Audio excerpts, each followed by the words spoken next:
Maher, how's it going, bro? Yo, amazing G. Good, good. So coming up, this is our second week in Bangkok. To be honest, it's absolutely flew by. Yeah, bro. I don't like it. Feels like we've been here for 2 days. But Oh, yeah, it's no. fucking 2 weeks now. The first week, I'd say, our sleep was just fucked. Yeah, bro. I was sleeping at like 6 a.m., 5 a.m., 7 a.m. Like I went to sleep at 7 a.m.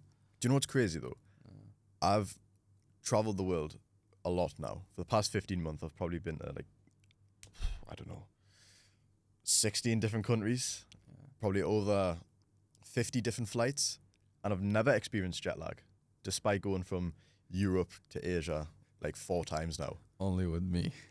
Only with you, I got jet lag, bro. I mean, to be fair, we were in Marbella, and we were in Marbella with 9 of the Willionaire boys. Some would say we were locked in. Some would say we weren't. We were getting a shit ton of work done. I hit a Having record fun. month. Yeah, we're having fun. Everyone hit their record months. We were just not optimized. Yeah. Like our sleep was all over the place. We were going to bed at like midnight, 1 a.m., which wasn't bad because we're still waking up, we're still training and stuff. It was going fine. Fast forward like the month, we arrive in Bangkok. The first night we went to sleep at 6 a.m. Yeah. and then the second night, and then the third night, and then the fourth night, and I was like, oh dear, something needs to change here. Oh yeah, and you bought those sleeping pills. They were supposed to help us fall asleep, but they didn't. They help you stay asleep. So we were waking up at like 3 p.m. Yeah, that wasn't what we needed. Yeah, but now I've got a nice sleep stack. I've got ZMA, 5-HTP, cod liver oil, if that even helps with sleep. Got the melatonin. The And melatonin is banger. yeah, bro, that gets you sleep. You're supposed to take 10 milligrams, put 3 in your mouth, gobble Yeah, them up, and same. you're asleep, mate. Same, bro. I did that yesterday. I woke up at 6 today. Now I'm waking up at 6 a.m. instead of going to sleep at 6 a.m. How the tables turn. Yeah, I'm glad we are back in a routine though, because I was reflecting on this. I was like, damn, this has been a record month so far, and we're only like 14 days in. Imagine if we were fully locked in. Imagine if the routine was dialed. Imagine if I was meditating every morning. Imagine if I was getting 8 hours sleep with 50% REM sleep. Imagine what the month would look like then. But then I also think that everything happens for a reason. It's a domino effect. So if I change some part of my past, if I change some part of the last, say, 6 weeks, then would have the dominoes hit in such a way that would have landed to this moment right now? Probably not. Yeah, I agree with that actually. I would have never changed anything that's happened in the past. Neither. Not one bit. What was your thoughts on Marbella? Bro, I fucking loved it. I'd never met any of you guys before in real life. I've never spoken to Alfie. I thought Alfie was this like nerd or whatever, like just this like whose name is Alfie, you know? What the fuck? It's quite a common name in England. Is it? Yeah. Oh, okay. I've never met anyone like named Alfie. I had spoken to Jack before on the phone and stuff about sales. I've spoken to you obviously, but not to Alfie. Then we land there. Jack and Alfie picks me up, and I hear his accent. Scouse. It's like, what the fuck is this? Like, is that even English? We got that first encounter on the Willionaire vlog. Yeah. If you've not seen it, Willionaire vlog, Marbella part 1. You see Alfie and, who was it? Alfie and Jack picking you up. And you're like, bro, your accent. I can't understand. Yeah, it was so hard for me to understand, but now I love it. Alfie's a G. Alfie's a G. But yeah, we just like. You helped him, bro. You helped him a lot in Marbella. Yeah, he started his online business coaching now. He helps people get into rent to rent in the UK. Yeah. Bro, we launched it. No ads, no nothing. We just created this ICP, like the client that he wants to go after. We created a sick offer for him to launch. We created a sales process, just like basics. Like we didn't even overcomplicate it, no nothing. Posted some stuff on IG, told him what to write, told him how to reach out. Fucking made like 5 sales in 2 days. He collected £14,000 in 2 days, didn't he? Right? Yeah, and then £22,000 in the first Yeah. week. Yeah, exactly. And like in less than a month, he kept sending me like one more closed, cash collected, one more closed. Like I have screenshots on that from my WhatsApp. I think he made now like £22,000 Yeah. in less, like in his first month, less than 30 days. Yeah, it's amazing.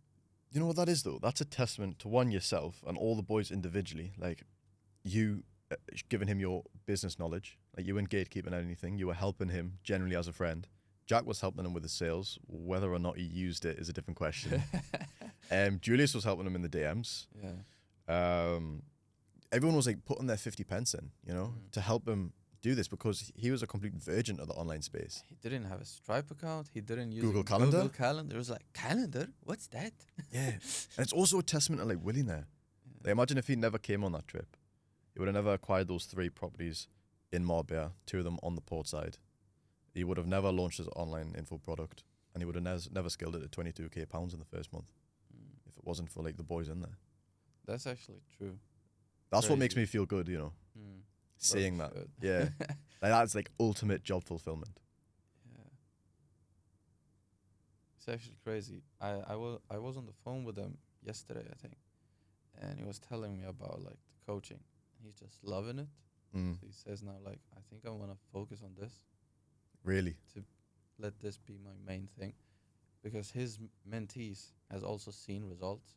Like he's helping them get viewings and land their first like rent-to-rent deals or whatever it's called. So he's loving it. Yeah. Respect. Kudos to him. Yeah. That's quality. Come on, keep it flowing.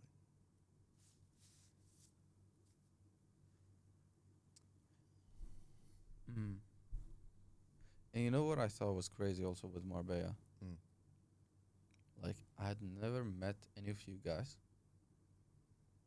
but when we left at the end, like at the end of the 30 days, it felt like I'd known you guys for like years. Yeah. Jack, I've only like spoken to him on the phone. When I met him, it was just like instant connection, as if we were brothers. Like, no questions asked. Same with Alfie. Like, I fucking speak to him now, like as if he's one of my family members. Like, as I call my mom, I call him. Like, it's the same. Same with Jack. Same with you. Now I'm fucking living with you. Yeah, crazy. We're going to be living together 3 months on the trot. Yeah. 1 month in Marbella, 1 month in Bangkok, 1 month in Samui. Yeah. Are you going to come to my family holiday in Turkey too? Yeah, I don't know about that. No. So I'm missing my family now. I need to meet him. How do you feel like, what do you think the difference is between meeting like entrepreneurs online, like opposed to a Google Meet or a Zoom call, and then meeting them up face to face? No, I'm all about the face-to-face things. Same. Like, meeting online is fun and all that. Like, I speak to Sam, also one of the millionaires, every Sunday. Sunday or is it Saturday? Whatever. Every weekend. And we have done that for like the last couple of months. And I love it. Like, Sam is a G. I've never met him in real life. I would love to. So, connecting online is also a thing. But meeting each other in person is a different thing. Like, Completely. you're just living with people doing the same things as you, having the same mindset as you, thinking about the same goals as you, working towards the same goals as you. What more could you dream of? It's what like more do having you an want? in-person AI or in-person coach. Say if you've got a question or you want some feedback, just boom, someone's like there at your disposal. You can just That's so ask. true. Actually, Marbella changed a lot for me too. Really? I started my own online consulting business, and I would have never done that if I wasn't in Marbella. I would probably just do my agency still. Yeah. And I loved my agency and all that. Like, I can run whatever business you want. I just love business overall. But the consulting thing is something that I've always wanted to do. And being in Marbella with you guys, you helped me realize that, bro, like, do that, Yeah. The thing with Alfie, same with Jack. I was able to help him to launch his offer a little bit too. I hope I've been helpful to you in some ways. Of course. And I realized, damn, like, first of all, I love this, enjoy this. I love everything about business. I love helping people. Even better, I love helping my friends with business. Let's do that then, And I don't think I would have done that if I was still in my room in Sweden, just working. Just grinding. Yeah. Yeah. I think in Marbella, quite a lot of people change directions a little bit. Bro, if you think about it, you started Willionaire Ascent. Yep. Alfie started his own offer. I started my own offer. Jack started his own offer. Ned changed his ICP. Ned changed his ICP. Julius is fucking grinding and locked in. Kasim popped in for a week. Kasim popped in for a week. Got coached by Jack. Yeah. I closed the Willionaire and send in person thanks to you. Niels. Oh, yeah, you did. Niels jumped in. That was cool. Yeah. Yeah. I forgot that. Yeah, Marbella was quite something. Just after we left, it started raining. Like, Jack FaceTimed me the other day, and he's got his girl there now. Yeah. It's just pissing down with rain. Yeah, I saw that. And we're in Bangkok. Yeah. I was like, bro, I'm looking forward to Koh Samui. I'm looking Koh Samui is a magical place. When we booked that amazing 4-bed villa, I was about to cry. I wasn't about to cry. I was getting a bit emotional though, and I was like, "Maher, bro, like something was quite strange. It was almost very familiar. I'd never been to the villa before. I've never seen it before, but the view from the pool was exactly how I imagined waking up in Koh Samui. So a bit of backstory: when I first moved to Koh Samui on the 1st of January 2024, spent 6K on a mentorship. The other 4K I had, I just spent somehow. I don't know what on, but I did. And then I had nothing. What it went on. I just dumped my girlfriend to like put a fire up my arse. I knew my granddad was going to die and I wasn't going to see him again. I missed my family and I was craving that comfort, you know. I was proper craving comfort. And I had no money. But every single morning I'd wake up and I'd just have this view. It's in Boput and you could see the other island, Koh Phangan, in the sea. It was just beautiful. And I'd sit there and meditate, journal, affirmations, all of this self-development grind that you've got to do in order to to actually get started and prove to yourself that you can do like entrepreneurship. I was doing all of that. And even though I had nothing, and I was quite down and sad, I turned to stoicism and kept a proper strong mindset. And I just look at that view every single morning and just see like the colours of the sun rising and the sun setting at night. And I'd hear the birds and the crickets and the lizards. I'd hear the water from the swimming pool in the villa upstairs because I was in this small apartment underneath a villa. And yeah, it was just magical. And when I was booking the villa, I was like, wow, this is bringing me back. Then it led us to a lot of reflection. And I thought, would Will, who was grinding his arse off in that 1-bedroom studio apartment, would he be proud of the version of me that's going back? What did he expect the version of Will who goes back to Koh Samui would be like? And it took us a while. I thought quite deeply. And my business is in a position where I never thought it would be in back then. Making more money, got better connections, doing insane activities with the boys. But the only thing that could be better is physique. So I'm coming to an end of a bulk right now, putting on some tissue. I was like, fuck. Will last year had this philosophy of always being ripped. So after that, I called up my online fitness coach. I was like, brother, we need to cut now. I've got 4 weeks until I go to Koh Samui. I need to go back diced. So that's a promise I made to myself. And now I want to cut. And we're going to be ready and shreddy when we get there. I'm joining them on the cut. I've been bulking now for a year. We need to, bro. We're going to have Ned there. Pro bodybuilder. He's going to be judging us. Yeah, he will be. I'm fucking just making fun of us in the gym. Yeah. Only that. Come on, put on some weight. Bro, you're going to enjoy Samui. Yeah, I'm looking forward to it. Bro, what the fuck? Someone messaged me actually saying, Samui is a great place to go, but there's not many entrepreneurs there. And I laughed. Not many entrepreneurs there. Yeah, I was like, that's why we're taking 15 with us. Bro, there's going to be 3 villas. Boys are already living out there. There's like 4 or 5 boys who already live out there. Lads are meeting us there. It's going to be an insane month. Yeah, it is. I spoke to Tully. He's coming there. Yep. I spoke to Alex. He's there already. He's living there. Luke Jeffrey's there already too. Yeah. Nick's there already. It's crazy. Jose's flying from Brazil. Oh yeah, that's also crazy, bro. I've been in touch with Jose also, like a lot, because Agency. he's also running an agency. But you know, I was thinking about something when you told me about the Samui thing, like when you first went to Samui, you were doing all these self-development things, like the mindset stuff and like meditations, journaling, all these things. And I thought about it because I was speaking to a friend of mine, an old friend of mine. We've been friends for like 5-6 years or whatever. And he's always told me about things he wants to achieve, like this and that, and he wants to start this business, and I love him as a friend and all that, but he's never taken action on anything. He's always been stuck in this researching phase or learning phase, was never implemented anything. And I think it was Charlie Morgan who said it, or I remember it from him. To make 10K per month, you need to become the person who's able to make 10K per month. And that's exactly what you were doing. Yeah. You weren't making 10K per month when you first moved to some movie, but you were transforming yourself to become that person who will be able to make 10K per month one day. That's exactly what you need to do. And it's the same thing over and over again. Like, now you need to become that person who's able to make 50K per month. Then you need to become the person who's able to make 100K per month. Because that person is not the same person as the 10K per month. What gets guy. you from A to B doesn't get you from B to C. Exactly.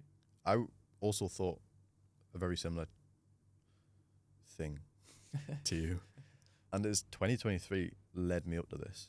I've spoke about this on a podcast before. I said if you work on yourself hard enough, the path just illuminates for yourself. And in 2023, I was just back-to-back fight camps. Lunchtimes on my dinner, like lunchtimes at work, were dialed in. I had an hour break. I'd spend 15 minutes learning Spanish, 15 minutes reading a book, 15 minutes eating, and 15 minutes walking. Like, it was just optimized, like, to the nth degree. It was insane.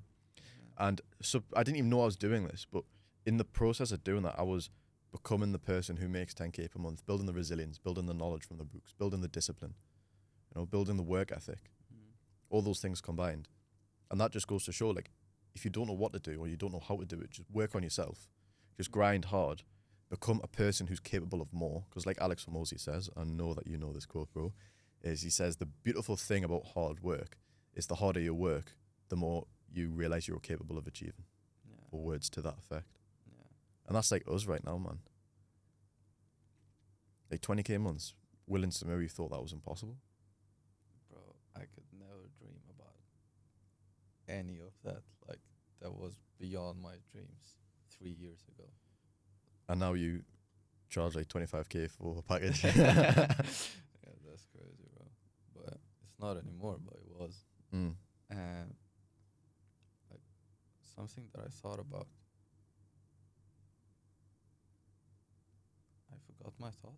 I can see the hamster running in your head right now. What the fuck? I had it, and while I was trying to say it, I forgot it. Damn. Yeah. Oh, yeah. No, I remember. I was speaking to Tully yesterday. Right. And he said something funny, like, when he made his first 10K per month, he didn't feel like it was anything special. Like, woke up one day, had 10K in the bank. All right, fun. Like, life still, like, it goes on.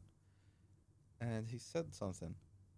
It was because the person who was making 10K per month had already celebrated it 3 months before. Yeah. So when it actually happened, it wasn't crazy because in his mind it had already happened. And I'd never thought about it this way because till yesterday I was still wondering why I could never feel the things that I'm achieving. And I think it's because of it. So when I made my first 10K per month, I sent the message to my family, like, we have a group. I'm like, yeah, we made 10K per month. Yeah. They were like messaging me, whoa, congrats, like, I'm so proud of you, all these things. But I just like turned off my phone, kept working. Yeah. I didn't feel anything. I felt it for like a second. And it's the same with like when I made 15K or 20K, when I started hiring people and everything, and started scaling. But it's just because things happen in our mind before it happens in reality. So in our mind, it was a reality before it became one. Does that make sense? It does make complete sense. It's so fucked. It makes complete sense, though. I'm already making 50K per month in my mind. I'm already making 100K per month in my mind. So when I actually do it, I won't feel it because I'm feeling it right now. Does that make sense? It makes complete sense. It's so I was telling myself, I wrote down in my journal, like I was making 10K a month, like 6 months before I was. Yeah. Yeah. I was speaking to Tom yesterday Yeah. in Willina, and we're just saying, like, when we were hitting 10K months, like, I was struggling to survive, bro. Yeah. I was struggling to survive. Everything I made either went straight back in the business or I booked like a flight for a K and then accommodation for a K and then spent like 4 or 5K in that month. Like, it just goes like that. Yeah. That's true. Like, realistically, to live a life without limits, you need a lot of money, bro. And I know life isn't all about money. It's freedom. Yeah, it's not about money. It's about what money can give you. Yeah. And it's not about happiness either. It's the pursuit of happiness. Well, this is interesting. It's not about the pursuit of happiness. It's about the happiness of the pursuit. What do you mean? So it's not more noble to treat your pursuits so sternly that the only positive element of it is the end results and absolutely nothing of the process. Yeah, I love that. Yeah. I've always heard about, like, I've been reading books, self-development business since I was 16. I'm 21 now. Just been obsessed. I was stuck in the learning phase for like 3 years till I was 19. That's when I actually started investing in myself, whatever. And I'd always, since the age of 16, 17, 18, 19, I've always heard people and had people telling me, like, enjoy the process. What the fuck does that even mean? What do you mean? No, I don't care about the process. I want to become rich. Yeah. So I realized that, like, I want to say, like, a couple of months ago, maybe 6, 8 months ago, I was journaling. I had just had like a 12-hour workday or 15 hour workday, and I was happy. I was journaling. I feel amazing. All these things.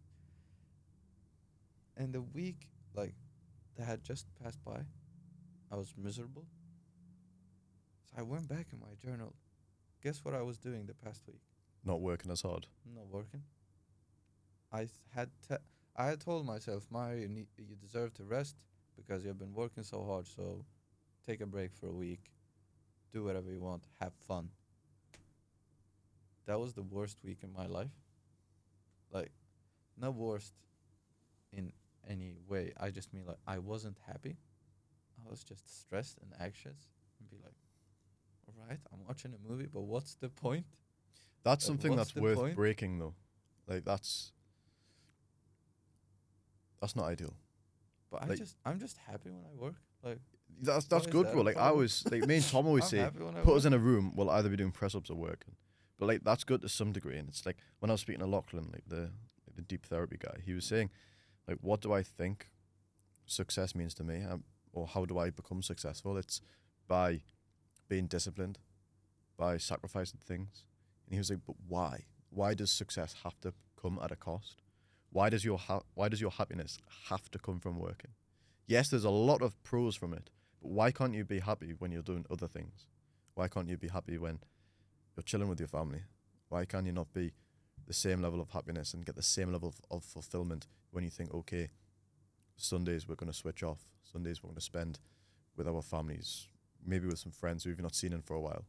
Maybe just doing something different. Why does success in your mind come from working 15-hour days? And it's just like the thing I'm trying to overcome at the minute right now, and I'm getting some help with it, is why can I not balance business life and fighting life? Like, that's just stupid, bro. Like, that's just really weak on my behalf. Why can I not balance a fight camp, and why can I not balance a business? When in reality, when I fight, I'm the most disciplined, dialed in, dangerous human I could ever be. How's that going to negatively impact my business? Yeah, I might be thinking about fighting a bit more, but dude, just get over it, bro. It's the same. It's like everyone still has things that's holding them back. And for us, it might be different to people, I don't know, who are making 100K a month. That might be different from people making 1K per month in a 9-to-5 job. I think it's because of my goal is to make 100K per month every single month because of what those 100K can do to me and my family and my life. So that's my deepest goal. Not the money, but what it actually does. But So, I'm going to counteract that. yeah. Can you not provide for your family and be very happy and have freedom making the money that you are, but also having a bit more gratitude in life about what you're doing. Like, can you not just like sit back and think like, I'm not in my hometown. I'm building a business right now. I'm making a lot of money. I can help my family. I am happy. I'm enjoying myself. Like, inevitably, you're going to make 100K per month. Like, you know you are. There's no way in this world you will not make 100K per month. It's the same for me. Like, I fully believe that. You could put a mountain in front of me. I'm making 100K per month. Yeah, exactly. So why sacrifice all of that? You can still have a lot of presence and still be happy living the life we are. Yeah, being more present is definitely a thing. It's hard, bro. It's hard as fuck. That's why meditation is a cheat code. It helps you a lot with it. But what I mean is, like, if you have a goal, like, let's just have an example. Let's say your goal is to become the best football player in the world. Guess what will make you happy? Seeing yourself come closer to this goal. And guess how you will become closer to this goal? By practicing football. So this person who wants to become the best football player in the world, I was one of them. I wanted to become that person. That was one of my goals when I was younger. And going to the football field 5, 6, 7, 9, 10, 11 times a week was crazy to some people, but I was happy doing it. I had to wake up at 4 a.m., 4:30 or 5 a.m., and I went to sleep at like 11 and 12. So I sacrificed my sleep because I was working out like twice every day, in the morning and after school, But I was happy doing it until I wasn't anymore. I realized that it wasn't what I wanted to do. But what I mean is, I think the happiness comes from you going after your goals. You know what I mean? Seeing the progress. Yeah, seeing the progress. Like, you are enjoying the process. Like, you are happy doing it. You will reach your goal, but you will just set another one. That's what's like. My goal first wasn't 100K. It was 10K. At first, it was just making money. Just make anything, you know. And I was still happy. You know what I mean? Does that make sense? Like, the happiness comes from you going after your goals, not achieving them. Yeah. That is enjoying the process. Yeah. So that's exactly what it means. Enjoying the process is vague, though. If someone tells you enjoy the process, this is what they mean. It's like enjoying the process of eating a burger. Yum. I smash burgers, bro. Like, put a burger in front of me, it's gone. Yeah, bro. But we're on a cut now. Yeah, we're on a cut now, bro. Yeah. Daniel, if you're seeing this, Get jacked. I'm gonna out jacked Ned when he gets to Samui. Yeah. Good luck, G. Nice one, mate. Yeah. How much time do we have left? Right.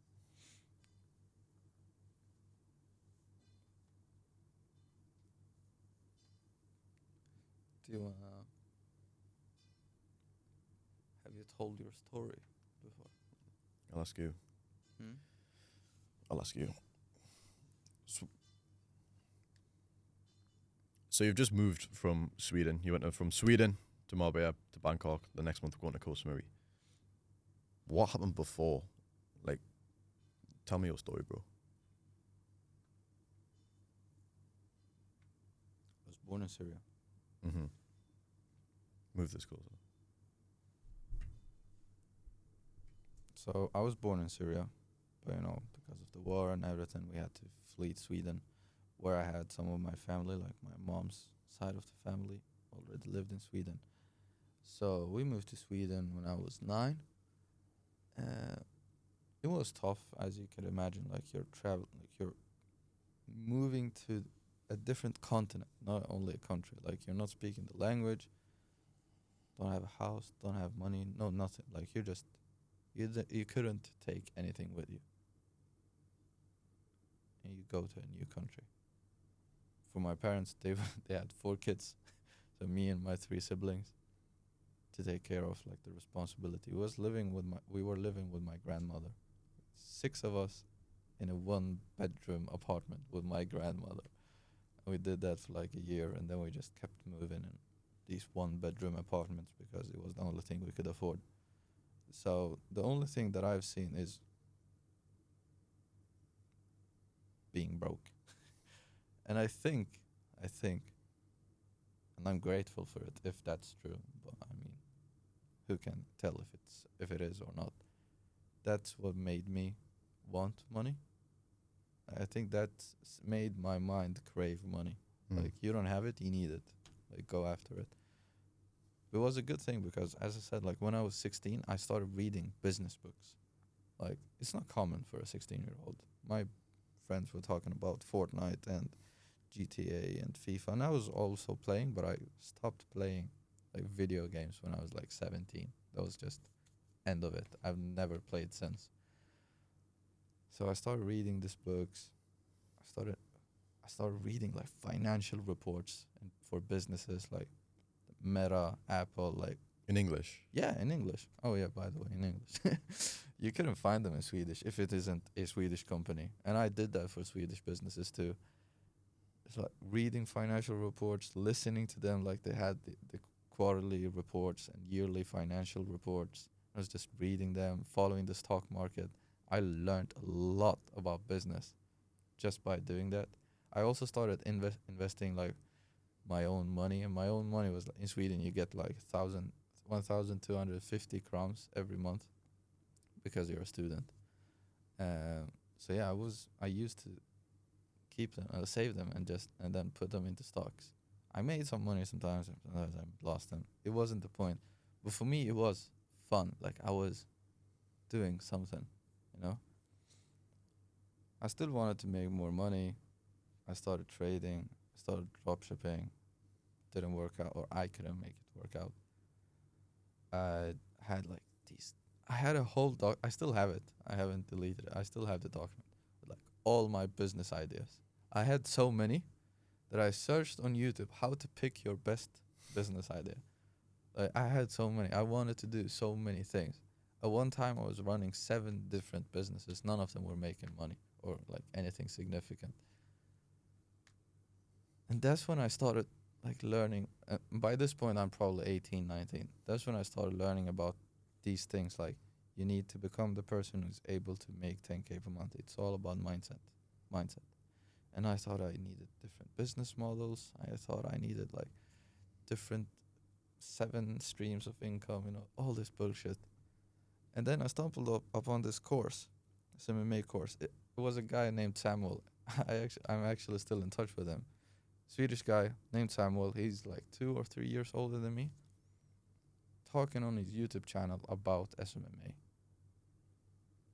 Obviously, I started watching it. I wanted to make money online, and he was making it. He was doing what we're doing now. I was like, damn, I want that. So he was talking about SMMA, how he did it, how he made 100K per month, 100K in Swedish crowns, 10K per month by doing it.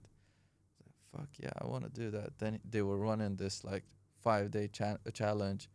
So I went in for an hour every single day for 5 days. I jumped on, took notes. I think I still have the document. I wrote that like it was like a transcript. I was typing everything they said, every single thing.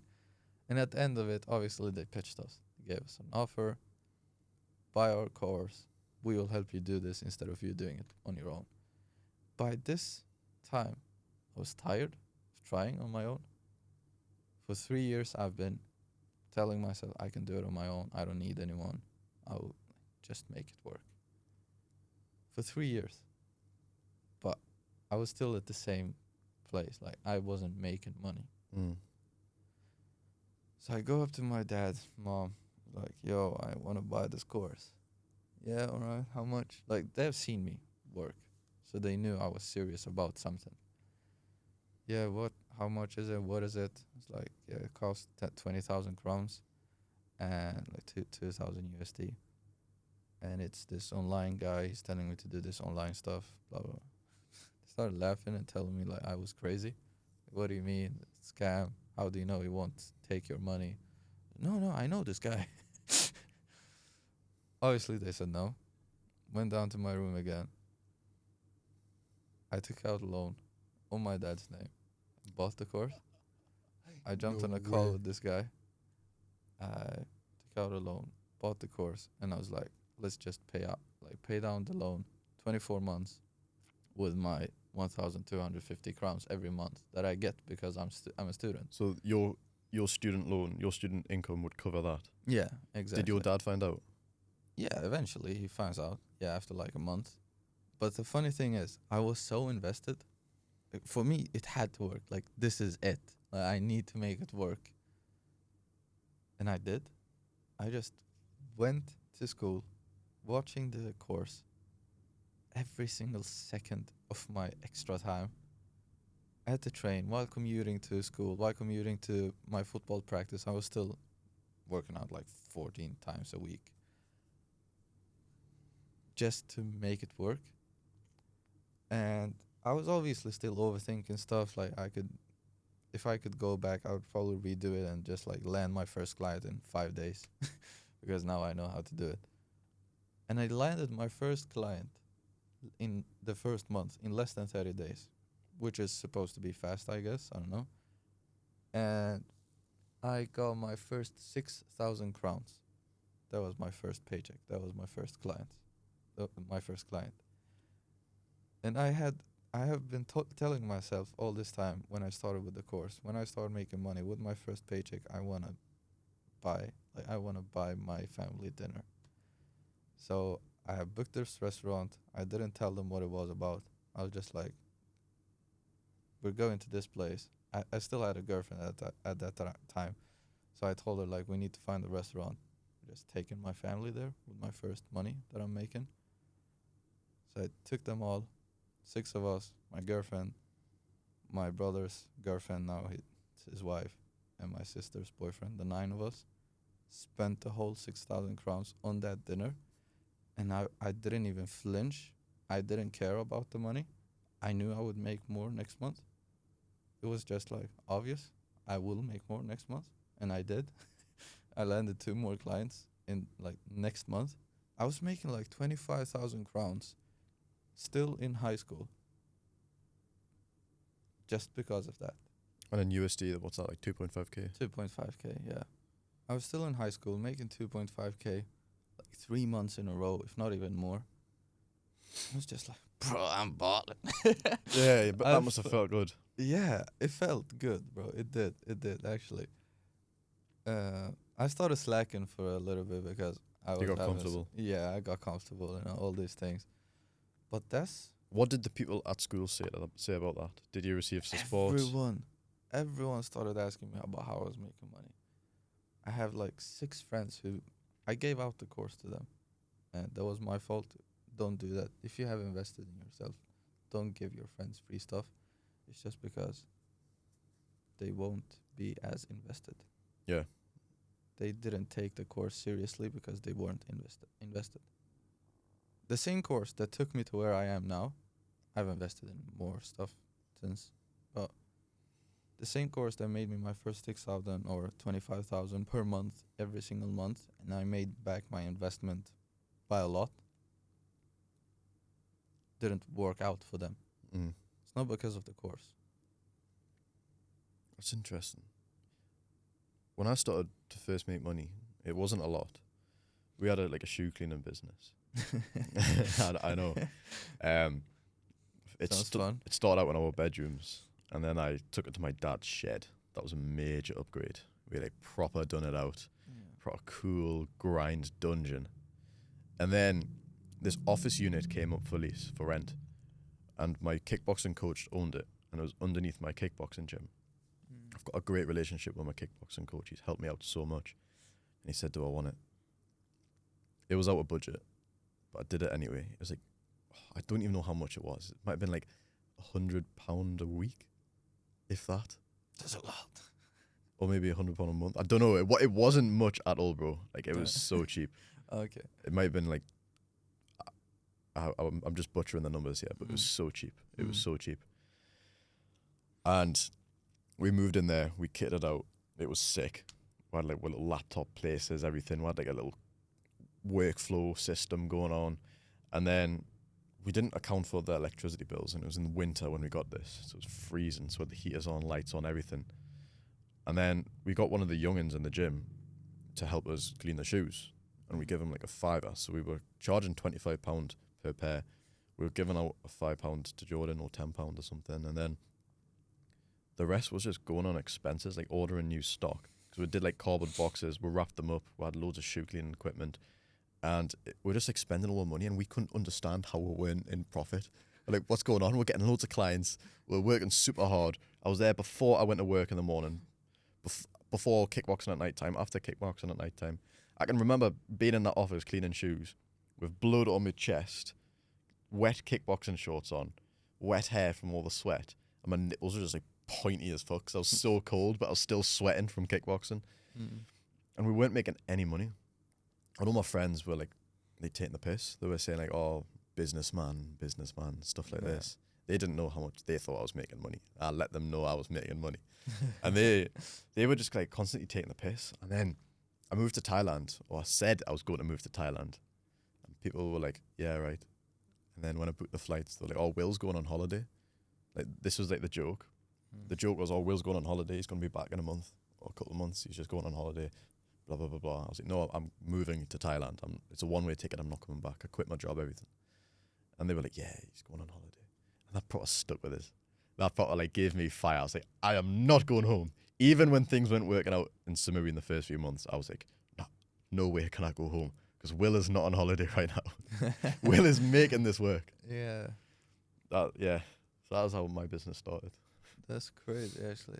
I think it's a really good thing to have your back against the wall. Is that what you say?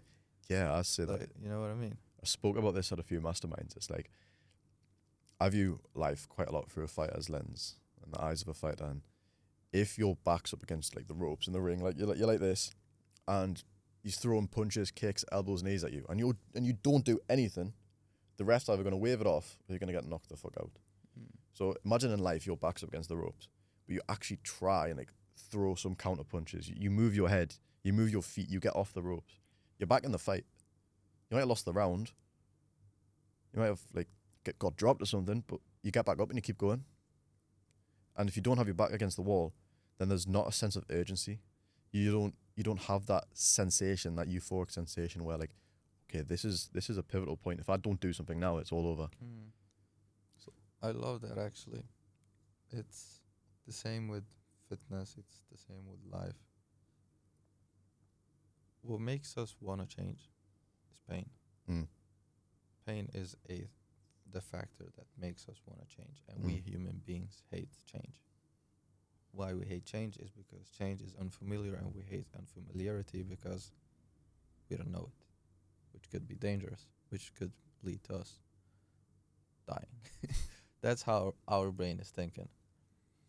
So what makes us want to change and actually do something about our situation is only if our situation is bad enough, or that it could lead us to somewhere even worse. These are the two like only things in life that can make us change. And that's what I think, like some people in, for example, Sweden, I think it's the similar in UK. Bro, you can't be broke in Sweden. It's impossible. Like, if you're a Swedish citizen, you can't be broke. Like, the Swedish government will take care of you. You will either have a house, you will have food, like you will have the bare minimum to at least live. You know what I mean?